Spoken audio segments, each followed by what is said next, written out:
Hello, I'd like to welcome everyone to our interview with Manju Varma, the former Commissioner of Systemic Racism for New Brunswick.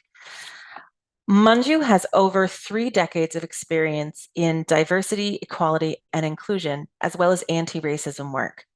She has an established record of building inaugural anti-discrimination offices and programs. In 2015, Manju was responsible for advocating for mental health training for employees of Correctional Services Canada Atlantic region. She went on to lead the training initiatives in partnership with the Canadian Mental Health Association. She was also on the National Steering Committee for CSC's first Respectful Workplace campaign. In 2020, Manju was asked to create the Office of Inclusion, Equity, and Anti-Racism at the Atlantic Canada Opportunities Agency, and she developed a DEI curriculum, which is now being used at various federal government departments across Canada.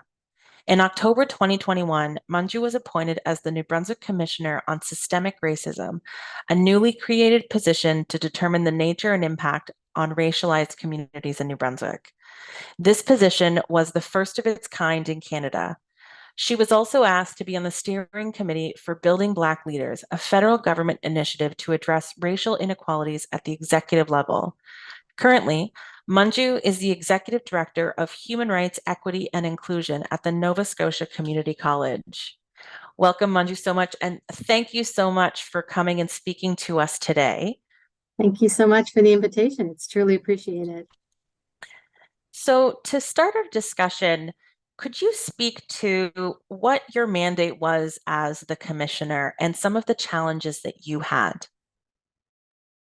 Absolutely. So on paper, the official mandate was to research the scope and magnitude and extent of systemic racism in New Brunswick for a multiple of groups. So that included visible minorities, immigrants, our Black community, our Indigenous communities, newcomers, people from racially marginalized communities that had been here a long time, international students. So just about anyone who would be visibly different, appear to be visibly different, fell under my mandate. So I guess the number one challenge was that it was a fairly large mandate, and I had a year to do it.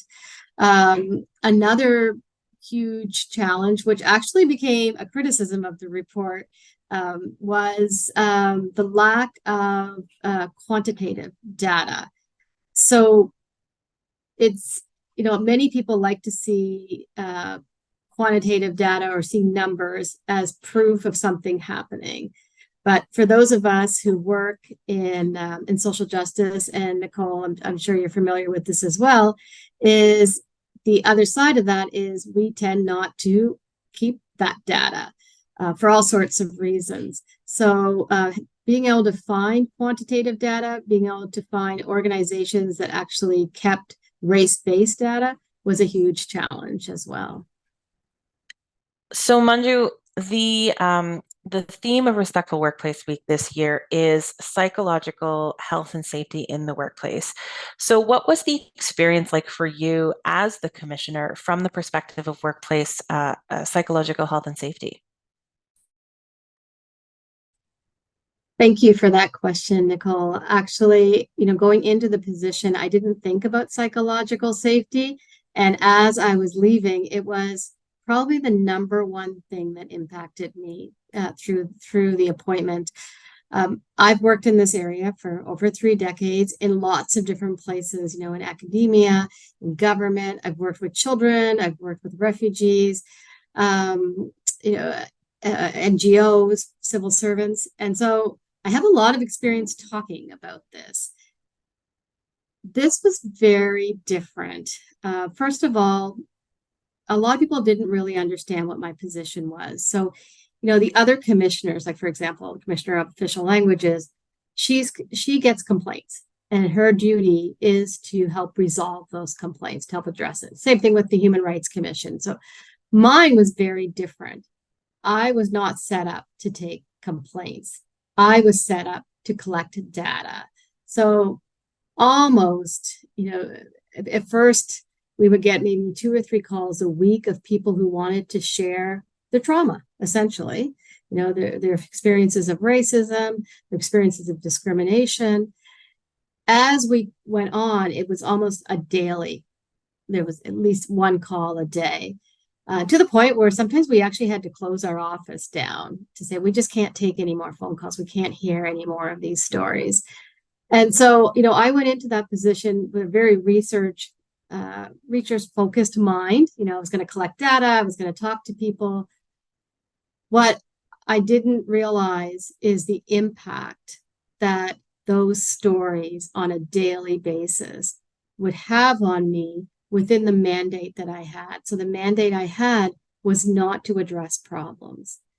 Okay? So really, when I spoke to people, and these are human beings. These are people who are having issues every day.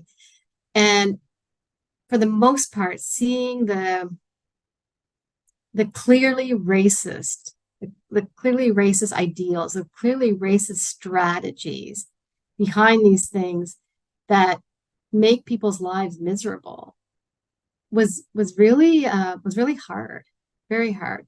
I'll give you examples. Newcomers are supposed to get, at this time, newcomers were supposed to get their Medicare numbers. I think it's within 6 to 9 weeks. That wasn't happening.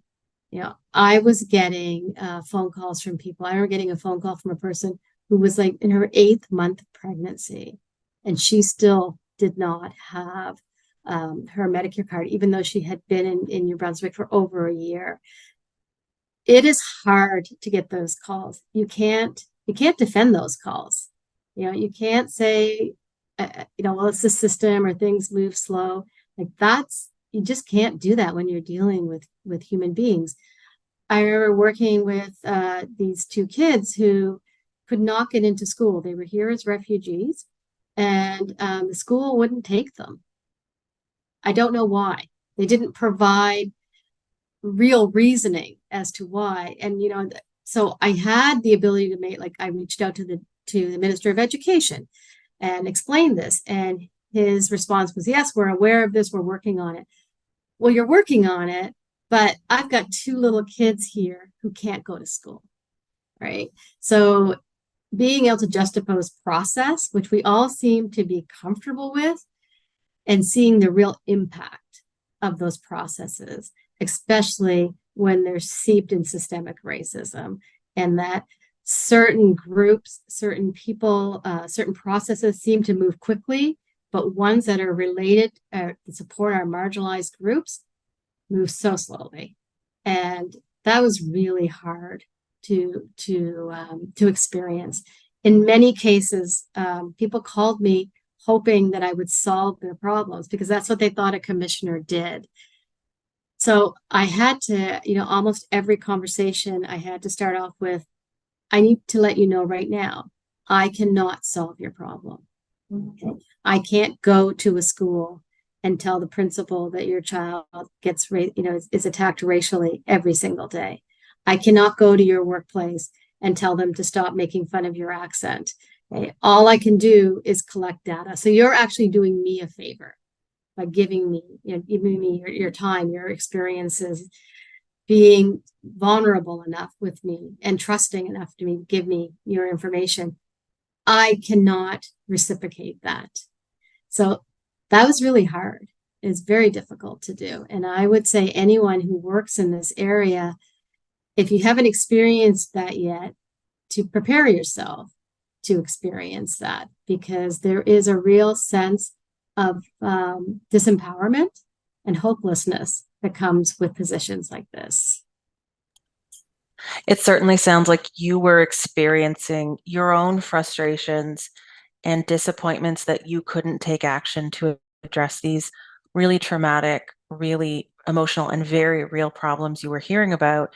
And you were also feeling the disappointment and the frustration from the individuals that were calling you. Yes, there was a lot of frustration. So yes, frustration not being able to help anybody, feeling disempowered. Now I have to say that the people who called me were so gracious. Like they would say things like, just you listen to my story. That's all I needed. Or, somebody has finally validated that what I'm experiencing is racism. So most people were very generous. with their time and just having that ear. The frustration also came for me from the system that was actually supposed to support me, the system that actually put me in this position. One of the things, and I talk about this in my report, is the lack of response that I received when I would, engage in getting data internally from GNB, and that's all outlined in my report. But the long and short of it is, you walk away from that experience, trying to collect data, doors not opening, doors actually closing, your requests being ignored, and you walk away from that experience saying, okay, this is like a real conundrum. I've been hired to collect this data. All of the communications coming out of GNB to the public is that they're paying serious attention to this, that this is a priority, that they truly want to help fight systemic racism. And I'm on record from the beginning saying I'm so proud of the province for doing that, being the first to do that. And then as the year went on, those supports and systems that are supposed to take my recommendation seriously sort of fell aside, and that's really frustrating and traumatic, to an extent, when you're trying to convince the very people who hired you to do this work that there is work to be done, if that makes sense. Well, I know, reading your report and the recommendations, you speak about the need for better education within the higher sort of leadership of GNB around what is systemic racism. And it sounds like what you were experiencing, is you were being told that this is an issue that's taken seriously, and then really the system is shutting you down and not giving you the information you need, which is itself a form of systemic racism, to pay lip service to EDI and then not to actually do any of the background work to make it happen. And so I can imagine that would be really difficult to face for you and what staff you had with you, to be passionate about this work, to come with such a strong relationship to this work and reputation in this work, and then to feel like you are being sort of stopped at every corner. Yes, that was definitely a frustration. And I think part of it also had to do with, this is a one-year appointment. So there wasn't the chance to build up the reputation of my office, what my office did. I mean, my office was neutral, but anytime that something happened within the province, oftentimes I was asked to make a comment. So the notion of neutrality seemed to be a challenge for many people to understand. It's like, yeah, that's really, awful what's happened, but I actually cannot comment on it because of my neutrality. And that's a hard thing for people to understand, especially in this arena, because you are an advocate. Like, obviously, I'm not neutral about systemic racism, right? But the work to explore it needs to have a sense of neutrality to it. And that's a difficult concept to understand. So, would have taken time. Like, had we had more time, you can build up the reputation of an office. You can really socialize what it is you need to do as an office, how you're different. Because like I said, first in Canada, right? So not only did I not have a template, but neither did anyone else. So, it's just like, okay, let's make this up as we're going along. Let's build that trust as we're going along. Let's socialize as we're going along. So that was difficult as well. I didn't expect people to just fall in line and agree that systemic racism existed. It's a really difficult thing to see. And unless you've experienced it and really taken the time to look at it and explore it, it's really easy to miss. Like, I say in my report, it's like the air that we breathe.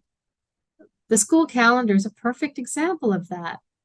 Our school calendar, our work calendar, is based around Christian holidays and colonial events. You take all that out of our calendar, there's very little left. So, but we don't question it. We take summer vacation, we get off at Christmas, like, we just don't question it.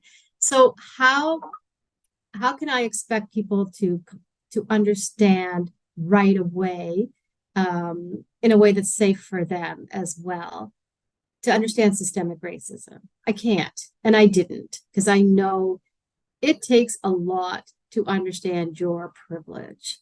I have lots of privileges, and it's not comfortable to look at your privileges. And it's especially uncomfortable to look at it and realize I've done nothing with this privilege.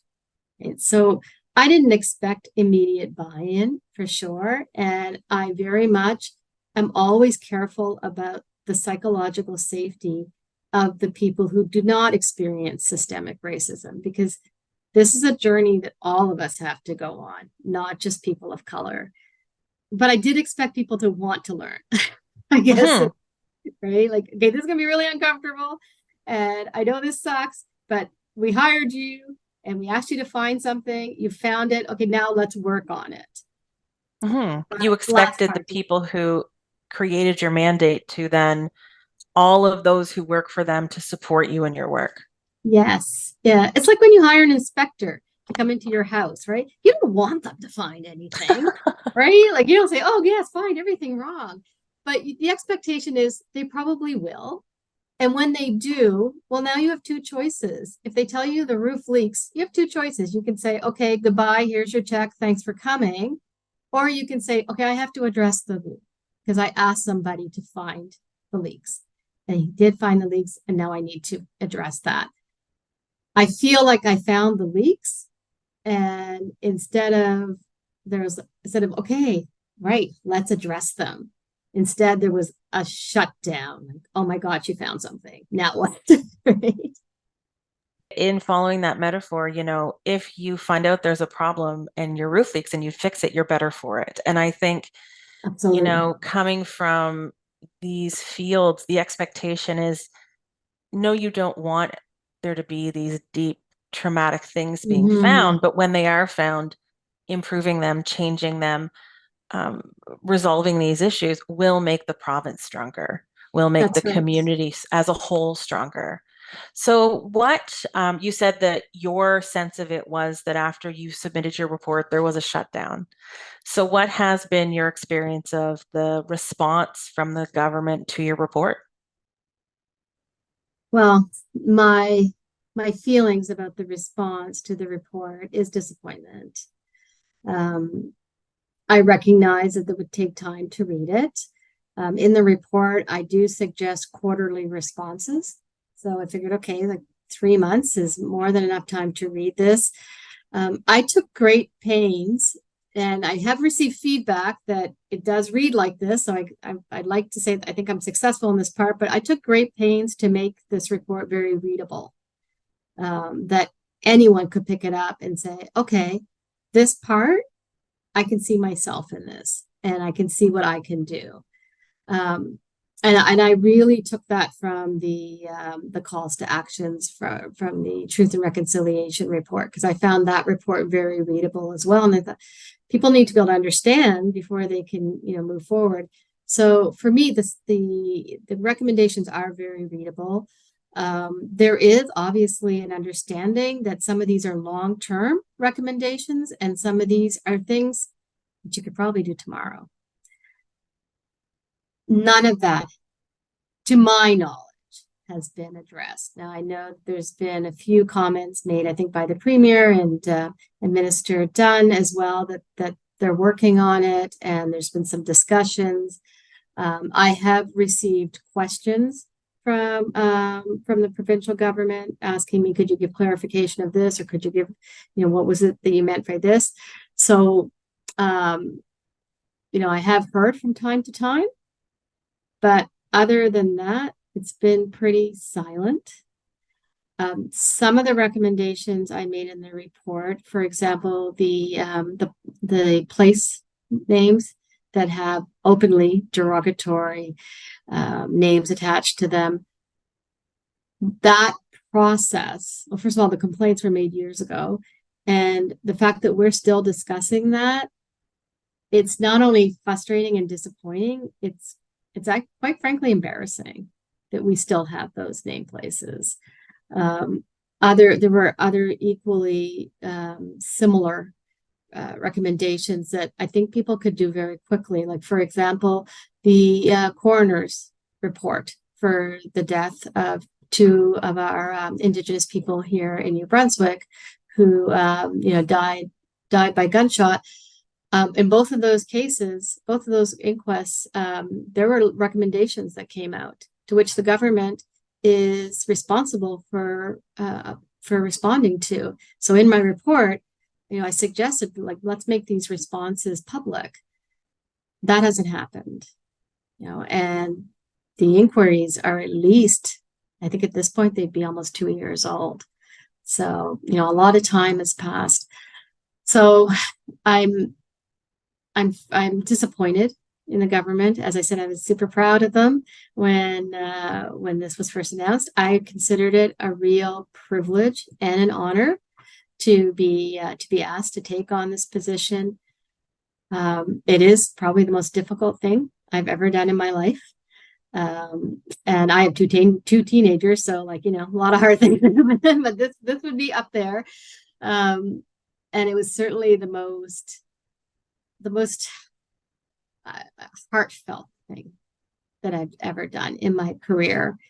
And so to have it sit on that quintessential shelf is heartbreaking, quite frankly. And I'm really hoping that maybe there are some discussions happening in the background, and sooner than later, we will hear that, okay, we looked at it, we've got a plan. Like, I'm not part of the government, so I have no idea. There's no reason for me to have any idea about this. My work is done, but I still hold out hope that that's what's going to happen, is that somebody's going to come forth and say, yeah, okay, we've got a plan, we've got a committee, we've broken up the recommendations into chewable pieces. We've got our short-term, mid-term, long-term. And, a lot of those recommendations, you didn't even have to reinvent the wheel. It's happening other places. So they literally can take advice from other places. The province of Nova Scotia has legislation on anti-racism, on combating hate. We could literally just take that. I mean, that's right next door. Work with foreign credential recognition. We're seeing other provinces do that. There's no reason why we can't do that here. So, when I think back of, I use the word heartbreaking, it is heartbreaking because, again, we're talking about people, we're talking about people's lives, people's ability to make money, their ability to feed their children, to house themselves. And that is being denied to them because of systemically racist processes that we have, that people are aware of and we could change. And yet that path towards changing it seems incredibly slow, if not completely halted. And I don't understand why. I know, having read the report, you really did. It really is very easy to read. It reads, I think, in a way that really speaks to the emotion that to the true emotion you brought to the work. That is the reality of listening to those stories every day in your office, but also then connects them to very real processes and policies in those recommendations to make changes to the system. And so I think the report really does that well, where it connects the individuals to the processes and parts of the system that need changing, that you would recommend are changed. And I imagine for you, each one of those recommendations, as much as it's written about the broader global issue, I imagine there's a face or a voice attached to that for you. Absolutely. Absolutely. Yes. And even, my children's faces to that. And I grew up in New Brunswick. It was very different than the New Brunswick we live in now, and very different from what I see now. So I know from a personal perspective what it's like to grow up and feel isolated and feel like you don't belong. I don't want that for my kids. I don't want that for anybody's children. So the more we can do to ensure that people feel welcomed here, we need to do that right away. So I appreciate you saying that it was very readable, because that was That was certainly one of my aims. I wanted that anyone could feel like they could participate in bringing these recommendations forward. Right from, I remember this great quote that someone said to me, New Brunswickers are driveway friends. And I can't remember if I said that in the report, but what they meant was, and this is someone who was new to Canada, new to New Brunswick, and what they meant was, their next door neighbors will come over, like in their driveway, say, "Hi, how's it going? Everybody okay?" And she goes, "But we never got invited into their homes. They'll chat with you in their driveways, but that's as far as you get." So she called us New Brunswickers as driveway friends. And then someone else said, they're very, New Brunswickers are very welcoming, but they don't welcome you. And they're friendly, but they're not friends. And so anyone can help dismantle systemic racism. But at the same time, our government has to lead that. I can have as many people in my home welcome, and I know lots of people who do that. One thing about talking to GNB employees, I was really struck by the individual empathy of people, and hearing about people who, volunteered at multicultural groups or took in families or did all sorts of work. And that, if you can take that passion, that individual empathy and desire to make the world a better place, if you can take that and bottle it and make it part of actual government processes, we would be so far ahead. Because I found GNB employees as a whole so empathetic, so understanding of the human behind this. But it's the processes that stop people, and in many cases actually deflate people. I know you spoke a great deal about, in your report, about, you say about deflating people, about, newcomers feeling like certain newcomers are treated better than others, newcomers feeling like they're not valued because their credentials are ignored, or because the process to have their credentials verified is so arduous. These communities, I imagine, were big stakeholders in your work, and I'm sure had lots to say about the report when it came out. Mm-hmm. How was it for you, knowing the challenges you faced in doing the work and the challenges that the mandate created? How was it for you to then experience sort of the feedback from the community about that? It was hard. I'm not gonna lie. It's hard to be a public face. If there's one thing I learned, is I never want to be a public face again. I want to work in my little office and and do my work and get it out. And yeah. And there was a lot of hype, a lot of publicity around this report. And unfortunately, there was a lot of things that had to do with racism happening at the same time. So and we're coming on the heels of George Floyd. So it was a real tinderbox time. I recognize that.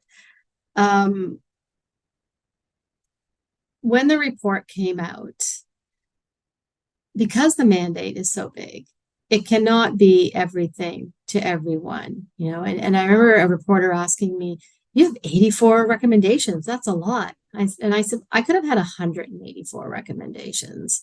We're talking about fighting racism. Like it's kind of a big thing. Unfortunately, I think what happened is people didn't see as much of themselves as they wanted to see in the report, right? And again, I would argue that this is part of systemic racism. Having a story about, what is wrong is so much more interesting than having a story about success.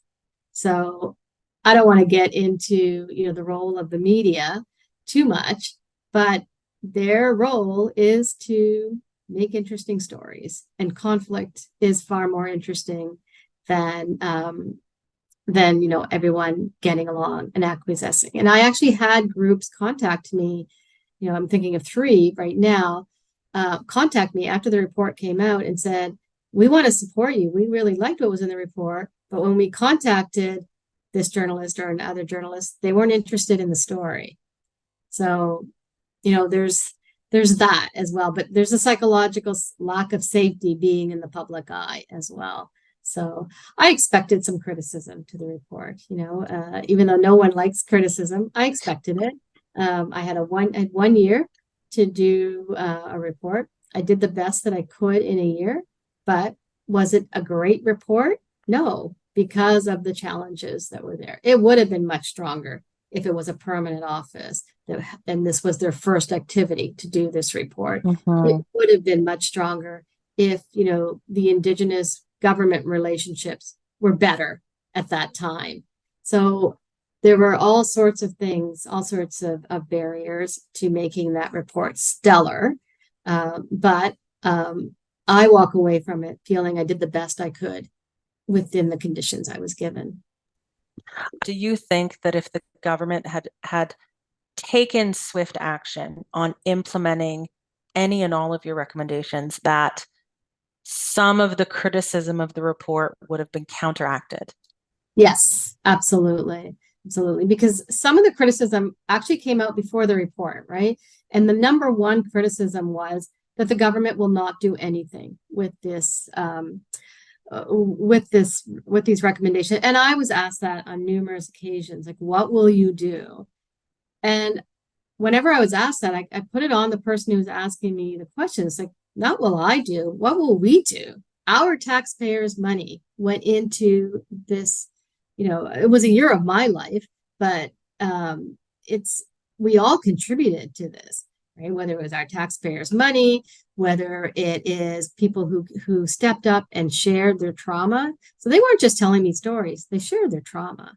And it was really imperative of the government to step up immediately and say something that would say, we heard you, right? Never mind about Manju Varma, like, doesn't matter what she says, but we heard you. And we know that there is an issue of systemic racism in New Brunswick, and we are dedicated to making changes. And lucky us, someone has pointed out, right, what some of those changes should be. So we actually have a roadmap. We can start doing this. Has any education been planned for, our deputy ministers, our ministers on systemic racism? Like, that was a recommendation. Has any of them been planned? I don't know. But if I was putting money on it, I would say probably not. But we should be demanding that. So yes, some of the criticism was around, see, I told you, we gave our time, we gave our energy, we gave our hearts, and no one cares. So it not only was a criticism of the report, but it was also an indictment on how serious we take systemic racism. So, and right now it doesn't look like we take it seriously at all. Yes, because I'm sure, you said earlier, like, no one wants to hear criticism, and that could, I'm sure, feel like very personal criticism about you in your role as the commissioner, in your job that you did. And really, I think you're really right in pointing out that it speaks to the value placed on the material, that naming a commissioner isn't enough, that giving someone a year mandate isn't enough, that we need to act as a community, and we need to hold government accountable to act on the information that it has. Does it have race-based data on Horizon and Vitalité? No. That doesn't mean there isn't stuff that can be done. Does it have race-based data on policing at the moment? No. That doesn't mean that there aren't recommendations in your work that can be taken, that can be actioned. You've spoken about how this is action that we as a whole province need to take, that we as a province need to take responsibility and accountability for making change. And you made a point of making your report something that anyone can read and that anyone can understand and reflect on, and that individuals can start taking action. So have you had other people, other groups outside of government engage with you on their own work to combat systemic racism in New Brunswick? That's a really good question. And thank you for asking that, because yes, I have. And I'm really happy about that. I, I think there's a tendency to say, okay, a report has come out. Let's wait to see what government is doing. And absolutely, government needs to take a lead, or take a leading role, not necessarily the lead, but a leading role. It's hard to say. But I have been contacted by organizations that saw themselves in the report. So, for example, I'm going to get this name wrong, but essentially, it is a diversity and inclusion committee for provincial police. And so I was contacted by the chair, who said, I read the report. And I saw the recommendations around justice, around policing. We have this diversity and inclusion committee, and we would really like to do as much as we can to support the recommendations, whether it's we enact them ourselves or, we lobby for government to do it. And so that was great. It wasn't the Department of Justice or Public Safety that came. It was the actual people that, have to put this into action. So that was great. I've had church groups reach out to me and say, okay, well, we were really interested in more of the social commentary that you made, like the day to day, people struggling to find housing, people struggling to have friends, to feel like they fit into the community. What can we do to help support that? So that different districts, different school districts have reached out to me and either shared the work that they're doing, say, hey, we're doing diversity training with all of our teachers. We're doing anti-racism training, sharing that, but also asking questions specifically about the recommendations, like, the ones around education. How can we do that? What are some resources? Are there toolkits out there? So groups are organizations, welcoming or, settlement agencies have asked me to come and speak at their conferences. I've spoken at different conferences about how to enact some of the recommendations that I've made that are particular to them. So, which again says like, wow, most of these groups do not have as much power and resources as the government. And yet, while the government's trying to figure out what the next steps are going to be, and I would argue there's 86 for them laid out, while they're trying to figure out what the next steps are going to be, organizations that have less power, less resources are doing the work.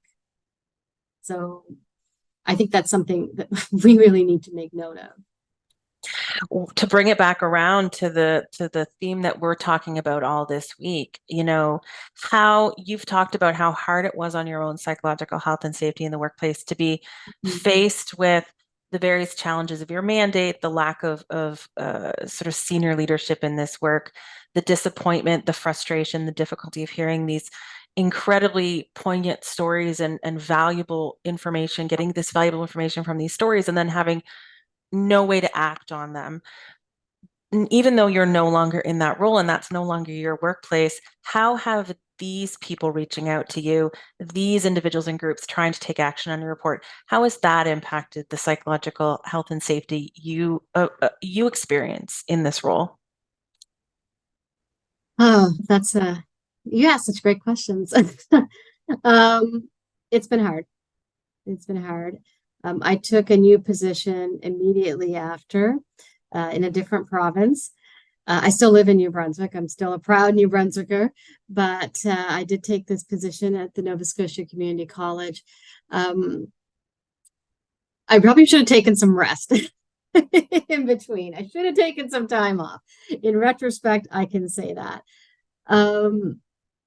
It was a hard year, like not just for me, but when you think about what happened that year, that was the year we had the convoy, and there were a lot of racial tones around that.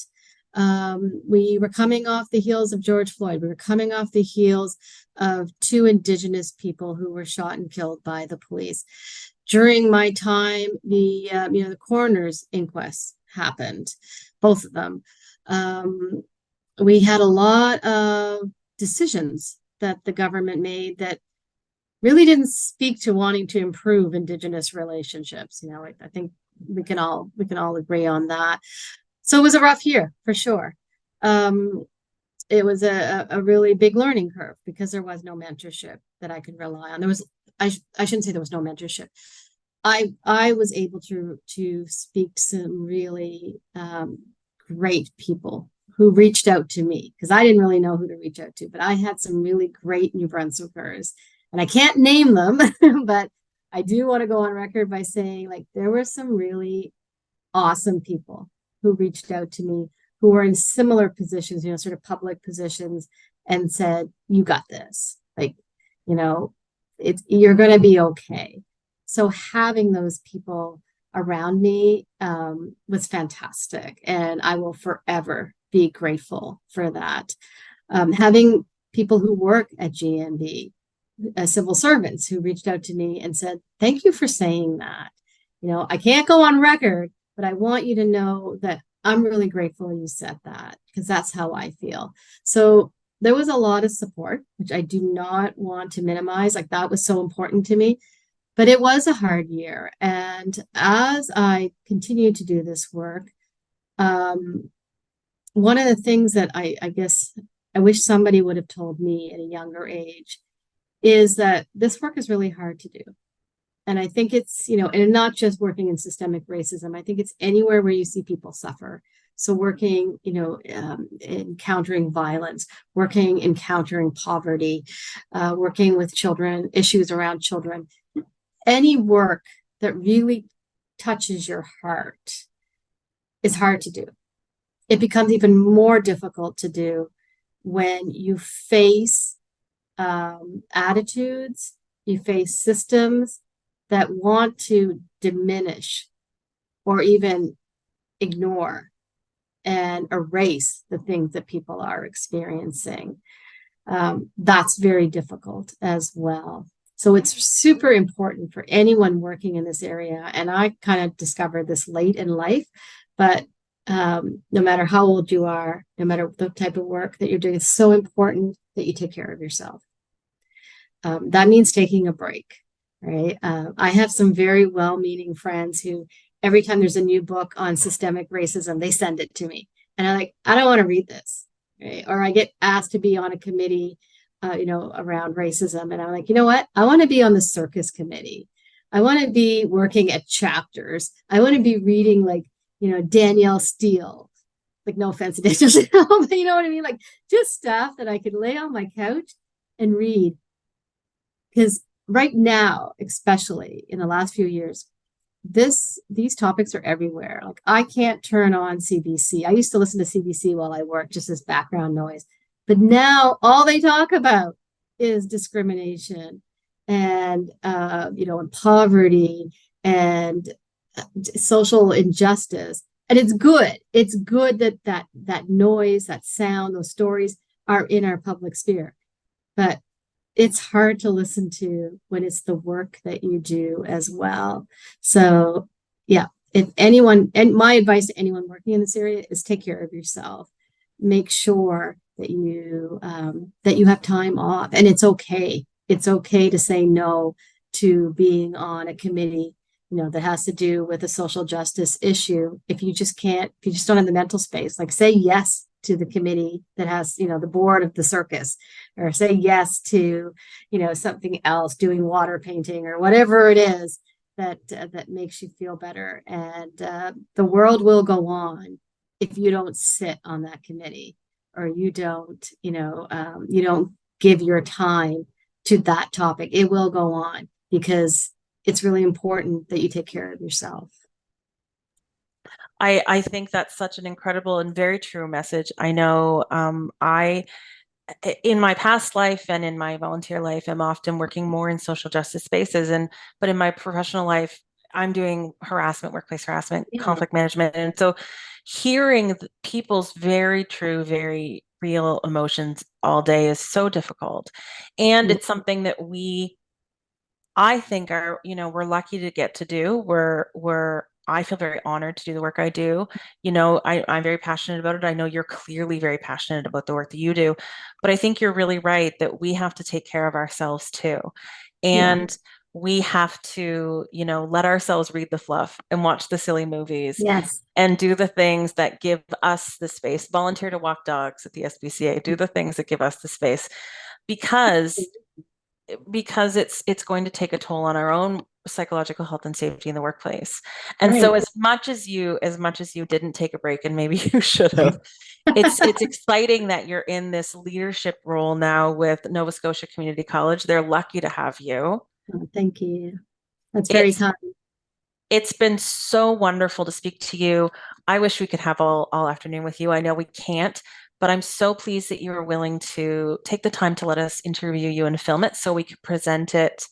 We can present it for Respectful Workplace Week, bringing this information to the community in a community that might not always hear it, a community that's focused very specifically on human resources and workplace wellness might not always connect the two. And there's a very deep connection to having a respectful workplace and having a workplace that acknowledges and tries to address systemic racism. I've been speaking today with Manju Varma, the former commissioner of systemic racism in New Brunswick, who is now the executive director of human rights, equity, and inclusion at Nova Scotia Community College. So thank you and have a lovely rest of your day. Thank you.